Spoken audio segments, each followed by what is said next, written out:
Olá, seja bem-vindo ao canal. Criamos esse canal para passar informações sobre cultivo de plantas em vaso, de forma técnica, mas numa linguagem simples para que todo mundo compreenda. Muita gente me pediu, para falar sobre essa espécie, então eu estou fazendo essa gravação. É uma planta que eu já falei para você, eu gosto muito por causa da resistência dela, mas vamos conhecer um pouquinho dessa planta, né? Eu vou apresentar também vários slides, tá? Para vocês verem que não é só algumas espécies, né? Além de espécies, elas também têm várias cultivares, né? Então, no mundo todo, são aproximadamente 130 espécies, tá? Mas eu já cheguei a contar mais de 300, tá? Em termos de variedades, tá certo? Então, temos uma gama muito grande de plantas desse grupo.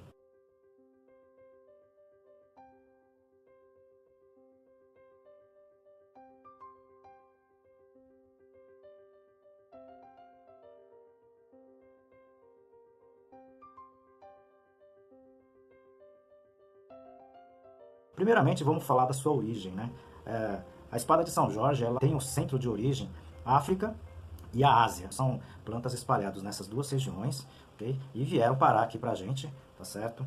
Principalmente como planta ornamental. Só uma observação, né? Recentemente, não faz muito tempo, os botânicos alteraram a nomenclatura espada de São Jorge, tá certo? Antes o gênero era conhecido como Sansevieria e hoje ela passou para o gênero Dracena. Elas são normalmente plantas herbáceas, né? Elas normalmente crescem em grupos, né? São perenes e são rizomatosas, ou seja, o caule dela, tá? Ela fica na sua horizontal. São plantas can, olha aí, tá? Por isso, plantas rústicas e são plantas que resistem à falta de água por muito tempo. Vale dizer aqui uma coisa que muita gente não sabe, né?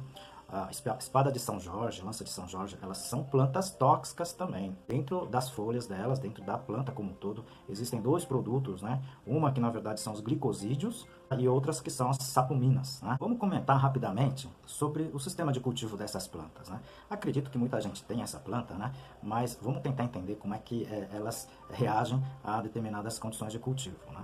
Com relação à rega e substrato, né, são plantas can, né, então são plantas suculentas, né, que resistem à falta de água. Então, mas a gente tem observado morte dessas plantas pelo excesso de água, viu? Então a gente tem que tomar um certo cuidado com relação a isso.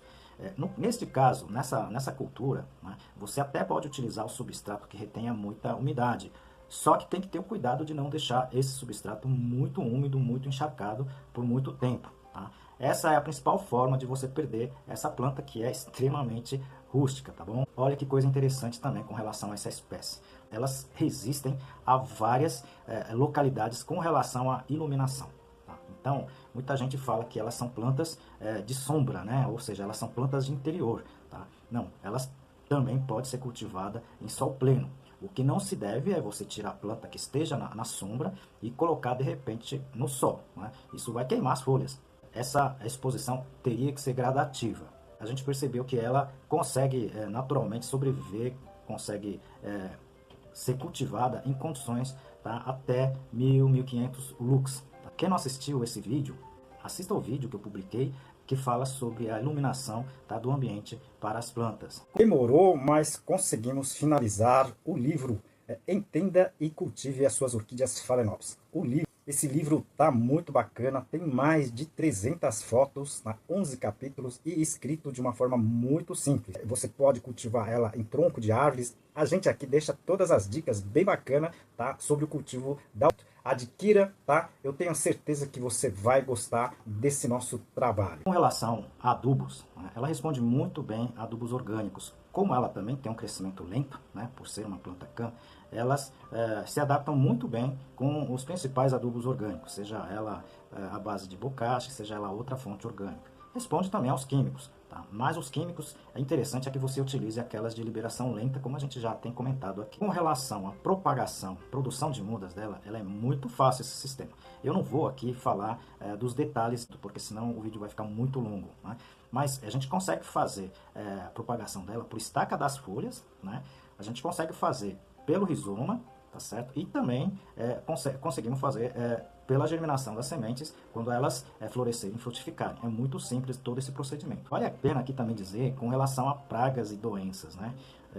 essas plantas, como eu falei, que tem essas duas substâncias tóxicas, né, nem os insetos, né, nem as principais pragas se atrevem muito a atacar essas culturas, tá certo? O que mais a gente tem visto com relação à lança de São Jorge, a espada de São Jorge, é o apodrecimento, tá, do rizoma, da folha, pelo excesso de água, tá certo? Então, é uma planta muito tranquila de se cultivar. Só ter cuidado com relação ao excesso de água. Vocês viram que é muito simples, né? Principalmente com relação a plantas CAN, né? Elas podem ser um pouquinho mais demoradas para o seu crescimento, mas o cultivo é muito tranquilo. Se vocês puderem, dê uma espiadinha no meu livro também, que está tudo escrito lá, tá certo? Como em todos os vídeos, nós dedicamos o vídeo, né, para uma entidade, tá certo? E dessa vez nós estamos dedicando para o lar Nossa Senhora de Fátima. Qualquer alimento não perecível, roupas usadas, tá certo? E qualquer outro donativo ajuda essa entidade. Ajude você também.